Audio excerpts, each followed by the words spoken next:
Hi, I'm Dave Maybee, and I've lived here in this house in Raglan, New Zealand for the last approximately 40 years. Moved here from Auckland, and at the time Auckland was getting too big. We had our first child born, and we moved here and we bought this block of land, and I designed and built the house from the ground up. Did all the work, all the drawing work and everything, and from the word go designed it with a studio, a music space in mind right from the beginning. And I asked an old Māori kuia, so that's a senior Māori woman here, Eva Rickard, if it would be okay if I used the name of our local mountain, our maunga. And the mountain's name is Karioi, and I asked her whether, she felt it'd be okay to actually call my studio Karioi Sound, and she said, yep, no problem. She didn't see any reason at all why not, and Karioi is, as I said, the name of our local mountain, and it actually, if you look at the mountain from this side on, it looks like a resting or sleeping woman. So they call her the sleeping princess. As I explained, when I built the house, I built it with a sound studio, if you like, an area in which I could play my music, rehearse, write and compose. And that was when I first built it, it was 1981.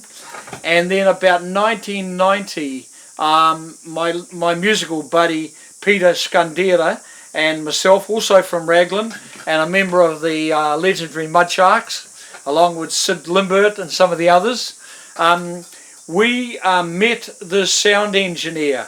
His name was Dennis Marsh. He was a lovely guy, and we got talking. He had some musical gear and I had some musical gear, and we thought, right, why don't we combine forces? So I sourced a big recording console, and it was one of its first of its kind in New Zealand. It was similar to what Mark Knopfler used in his own home studio in England.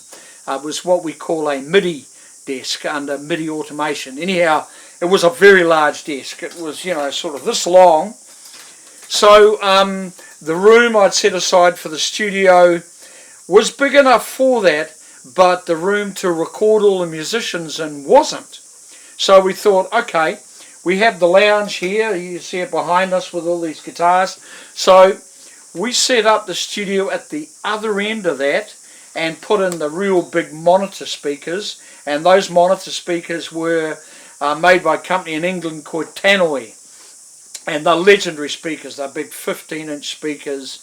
They are really amazing. They came from a big studio in Auckland, an old Radio New Zealand studio. So we set those up with the big desk and with Dennis's equipment, which was really some really high-class AKG microphones. Called his special one was called an AKG Tube.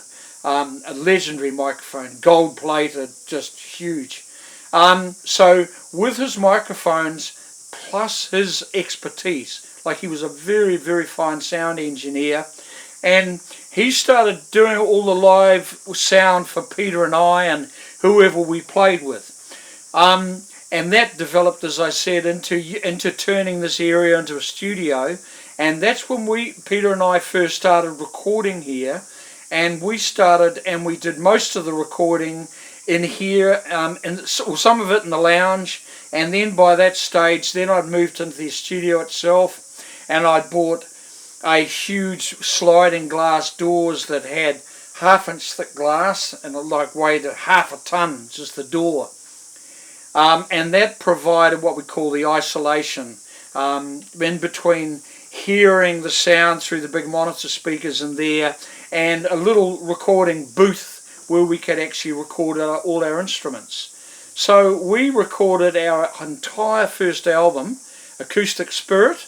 We recorded it here. So that gives you the history of how we sort of happen to be here, really. And to this day, you know, here is 30, 40 years later. Yeah, I have my family here. I have children, grandchildren, and a great-grandchild here. Still living here, but I've retained that studio and have done lots and lots of recording, and every week I'm still working commercially as, you know, recording engineer, session musician, recording producer. How many songs have I recorded? Well, I've actually produced myself somewhere around 25 or 30 albums, and I've probably played session work on, this is just a guess, 20 albums. That have actually been released in terms of either for CD or in the early days vinyl, cassette, CD, digital, or for television or radio or for film or documentary. So yeah, somewhere around, I've never ever counted them, but yeah, that's my life's work.